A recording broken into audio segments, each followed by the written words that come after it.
shared mania called Foliade. It's this strange phenomenon. Well, Foliade literally means madness for two, where one person has gone mad and the other person that is in a very close relationship, kind of like these twins, it can transfer from one to the other. It's strange. Okay, so the twins' names are Ursula and Sabina. Now, they were both born on November 3rd, 1967, and they are Swedish. Now, growing up, also, by the way, I literally hope that my neighbors upstairs are not disturbing us because their TV is so loud. I'm hoping that my proximity to the microphone will drown out any possible distracting nonsense from upstairs. Okay, let's get into this. Yeah, so they are the youngest of four siblings. They have an older brother and an older sister. Now, these two have pretty much grown up in a way that was seen as, good, healthy. They never really saw any violence. They never saw any violence, not really, but yeah, they just had normal, good childhoods, right? So, these twins, they grow up. Ursula, she goes off to the USA to, start a new life, while Sabina moves to Ireland and she starts a family. She is married with a husband and she has two kids, two young kids. We are in the year 2008, and Ursula, who lives in America, she flies over to Ireland to visit her sister, and she goes to the house, and apparently on this particular day, which is a Friday, May 16th, Sabina gets into an argument with her husband, and the twins decide, we are out of here, so they leave the house. But this is unexpected. The husband is like looking around, like, where's my wife, what's going on? He didn't expect her to leave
is that, okay, maybe we can somewhat justify this in a weird way if we say she was just panicking and trying to go and save her sister. That doesn't make any sense really, but but that wasn't the case. She just literally ran out in the middle of traffic just like her twin did, to possibly get hit by a car too. And she got hit by a Volkswagen Polo, and the impact was so hard that the windshield was smashed and the roof caved in just from sheer impact of her body. How these two women survived, it is unknown, okay? So both of them were unconscious for about 15 to 20 minutes. Ambulance gets there, and the paramedics are on the scene, and Ursula, she wakes up first, and she just starts biting and scratching and trying to fight these paramedics. And mind you, her legs are crushed. It's like she doesn't feel any pain. She's not talking about her legs at all, but she is in critical condition. And she's yelling, saying, "I recognize you. I know you're not real." And then Sabina wakes up, and again the paramedics are trying to help her. This girl jumps up and she starts punching the paramedics. They're like, "How can you even get up and have that much energy to fight people? You just got hit by a car." At this point, traffic is stopped. The highway is secured, obviously, so no cars are going, which you can imagine the show that they got seeing this wildness happen. You would think that they were filming for a movie. I mean, you even had a helicopter come down to pick up Ursula because she was in that much of a critical condition that they had to get her to a hospital quick. And Sabina, she gets them, she's fighting these people, and then she just bolts for it. She just runs across the median trying to get to the other side of the highway. And then you have these men running after her to get her, and they capture her, but it literally takes about 5 men to restrain her. If they talk to you, they would tell you that she was exhibiting superhuman strength. They had to tranquilize and sedate this woman to get her into handcuffs, okay? They said she must have had drugs in her system. She must have. There's no other explanation for this super strength. So these two women were taken to the hospital for evaluation.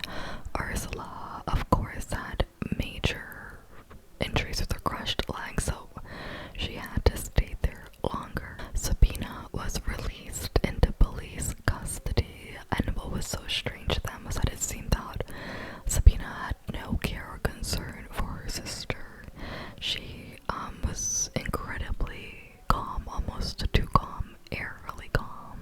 And she went to court and she pled guilty, but she was sentenced to serve a day. Now the thing with that is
He was such a kind man.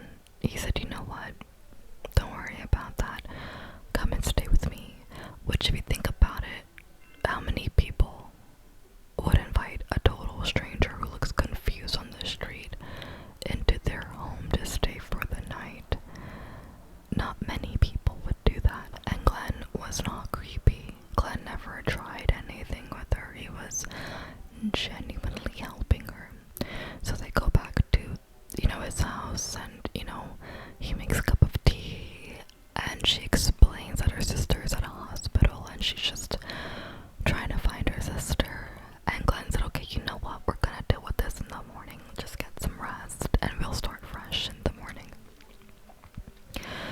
The story that she told was bizarre, but Glenn didn't really probe too much because he thought maybe that's a bit too personal. Let me just help her find her sister, So morning rolls around, and Glenn is on the phone with his brother talking about, this situation with the sister. He's actually calling around to a few hospitals in the city to see if he can locate the sister. I mean, this man does not have to do this, okay? So, they're just sitting and talking, and Sabina gives the two men a cigarette. And it's strange because typically when you give somebody a cigarette, let me ask you, do you watch them put the cigarette in their mouth and then just snatch it out of their mouth? I didn't think you did that. That's what she did. She gave these two men a cigarette, and they're getting ready to smoke it, put it in their mouth, and she snatches it out, and she tells them it could be poisoned. Don't smoke it. So this is an obvious red flag that maybe something's a little bit off with this lady. So, anyways, Glenn is still so kind. At this point, the day has gone by. They haven't really found the sister, but he's not like, get out of my house or anything. So she's, staying another night there, and, he's preparing dinner at this point. And, I think she actually ended up spending 2 nights. She was gonna spend a 3rd night. Can you imagine about to spend a 3rd night at his house? There are not many people like Glenn that exist, really, that would extend that level of care, kindness, have the stranger in their home, cooking for them, making sure they're well rested, comfortable, safe, and helping them with their mission to find their sister. Nobody does that. So we thought of tea. Tea is a big deal over there in the UK. And, they need their tea, so he goes out and he asks the neighbor for a couple tea bags, and the neighbor kindly gives him a couple tea bags, and he goes back into the house. And then just a couple minutes later, Glenn comes stumbling out of the house with blood on his shirt, and he yells, "She stabbed me." And the neighbor is horrified. Glenn falls on the ground, and he's going unconscious, and Sabina runs out of the house down the street.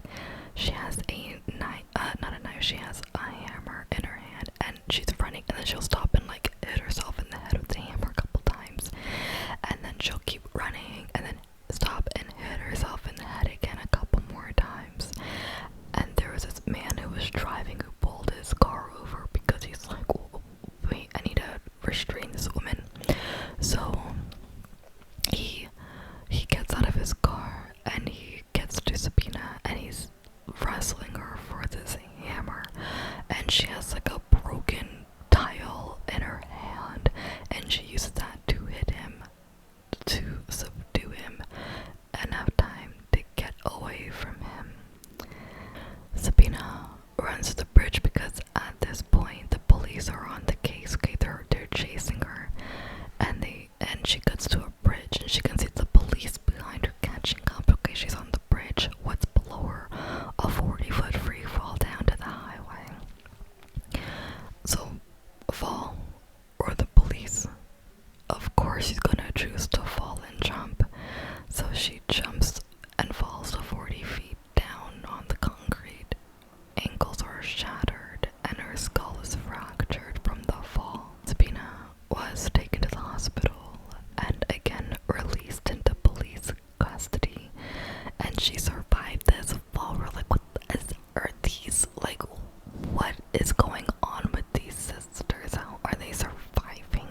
she's silent, she's not remorseful, she's, you know, she's silent in court too. And they actually tested her, and they found out that there were no drugs in the twins' system. At the time of the incident on the highway, the first time when they got hit by cars, when she jumped off the bridge, there were no drugs in their system. The question that, you know, seemed kind of obvious to ask here is, well, why were they holding onto their bags so tightly? What was in those dang-on bags? Was it drugs? Obviously, I mean, no. And the thought was, well, maybe she was hiding some drugs or something and just kind of secretly took them when she was at Glenn's house. But there is no evidence of drugs in her system. It's so strange. So, at this point, Ursula is released from the hospital.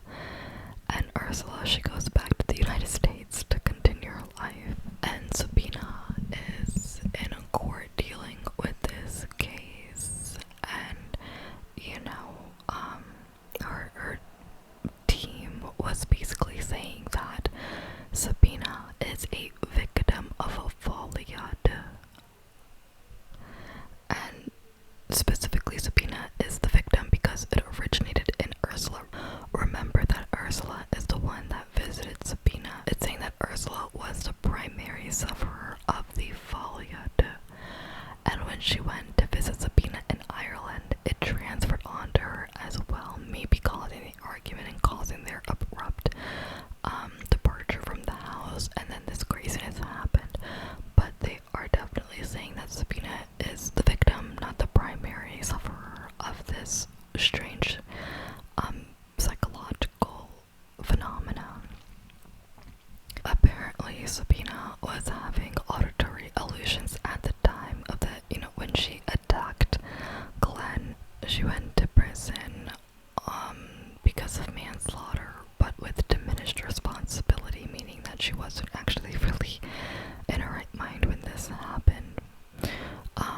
And she spent 5 years in prison and was released in 2011. Which I wonder when things like this happen. I know it. I'm just, how do you know that's not gonna happen again?